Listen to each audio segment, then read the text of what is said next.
The glass corridors of Langston Preparatory School shimmered with the promise of old money and new ambition. Every morning, Savannah Miller's footsteps echoed on the polished floors, her thrift store skirt and scuffed sneakers a stark contrast to the designer uniforms swirling around her. She clutched her battered backpack, eyes fixed on the marble busts of black philanthropists and alumni that lined the entrance, reminders of a legacy she'd never been part of. "Look who's back, the charity case," called out Amara Jefferson, her voice slicing through the morning chatter. Amara's braids swung as she leaned against her locker, flanked by her friends, Tiana and Zuri, both daughters of city council members. "Did your mom finally save up for a new pair of shoes, Savannah? Or are those still from the lost and found?"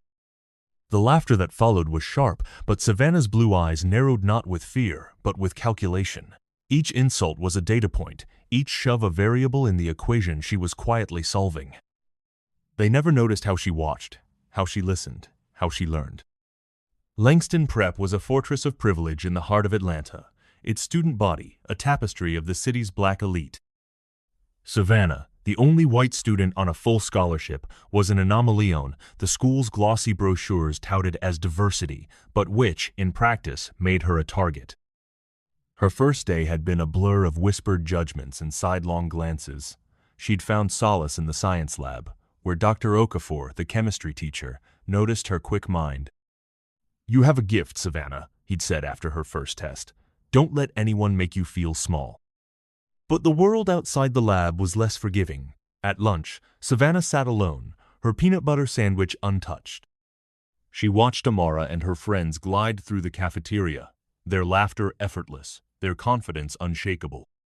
She envied them, but she also studied them, their routines, their alliances, their secrets.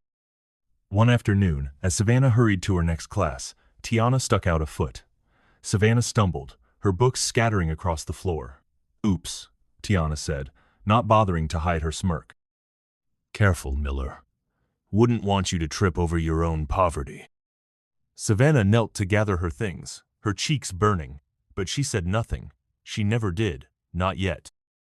At home, her mother, a nurse who worked double shifts, tried to shield her from the worst of it. "You're there because you earned it, Savvy," she'd say, pressing a kiss to her forehead. "Don't let them take that from you." But the bruise, emotional and, sometimes, physical, were harder to hide. Savannah learned to cover them with makeup, to smile when she wanted to scream. Weeks passed, the bullying escalated, notes stuffed in her locker, "Go back to where you belong." Milk poured over her head in the cafeteria, a locker filled with trash. Through it all, Savannah endured, her resolve hardening. Then, a twist. Dr. Okafor announced the annual science decathlon. "This year," he said, "the winning team will represent Langston at the National STEM Summit in D.C. The room buzzed with excitement.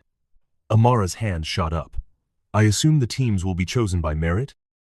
"By lottery," Dr. Okafor replied, his eyes twinkling, "to encourage collaboration." The draw was public. Savannah's name was paired with Zuri, Amara's closest friend.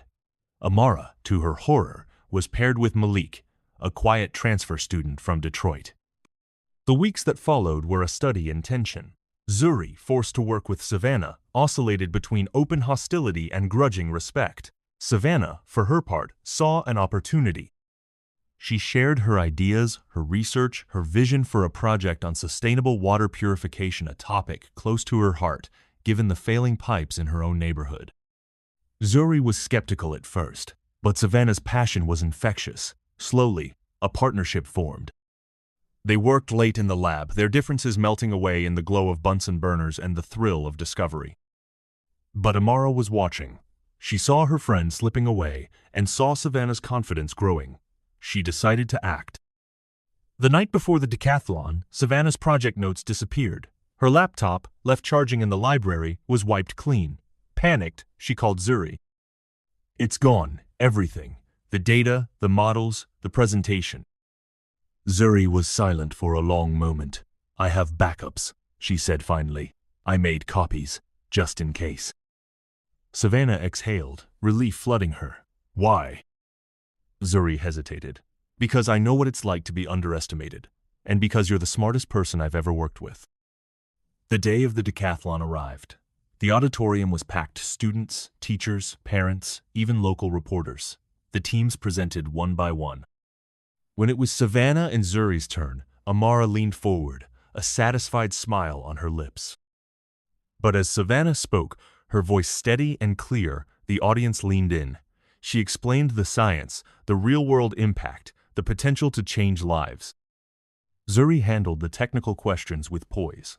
By the end, the judges were visibly impressed. Amara's team went last. Their project, while polished, lacked originality. Malik, nervous under Amara's glare, stumbled over his words. The results were announced. Savannah and Zuri had won. The auditorium erupted in applause. Amara's face was a mask of disbelief. But the story didn't end there. That evening, Savannah received an anonymous text. "You think you've won? Watch your back." The next day, a rumor spread that Savannah had cheated, that she'd stolen her project from a college website. An investigation was launched. Dr. Okafor was sympathetic but firm. "We have to follow protocol." Savannah was devastated. She knew who was behind it, but she had no proof. Zuri, furious, confronted Amara in the hallway. "Why are you doing this? She earned it." Amara's mask slipped. "Because she doesn't belong here. This is our school, our legacy. I won't let her take that from us." But the twist came from an unexpected source. Malik, tired of being Amara's pawn, came forward. He'd seen Amara in the library the night Savannah's laptop was wiped. He'd heard her brag about framing Savannah. With Malik's testimony and security footage from the library, the truth came out. Amara was suspended, her college recommendations rescinded. The school issued a public apology to Savannah. But the real victory was quieter. Zuri and Savannah traveled to D.C. for the STEM Summit, their project earning national recognition. Savannah's mother watched her daughter accept the award, tears streaming down her face. Back at Langston, things changed. The administration implemented new anti-bullying policies. Dr. Okafor was appointed head of a new diversity and inclusion task force. Savannah, once invisible, became a symbol of resilience. But the story's final twist was the most unexpected. Amara, stripped of her power, approached Savannah one afternoon. "I was wrong about you," she said quietly. "I let my fear of losing control turn me into someone I don't like. I'm sorry." Savannah studied her for a long moment. "It's not about me," she said. "It's about making sure no one else has to go through what we did. You can help with that if you want." Amara nodded, her pride finally giving way to something like humility. As graduation approached, Savannah received a letter from the Massachusetts Institute of Technology Full Scholarship Summer Research Program. She read it on the front porch with her mother, the Atlanta skyline glowing in the distance. "You did it, Savvy," her mother whispered.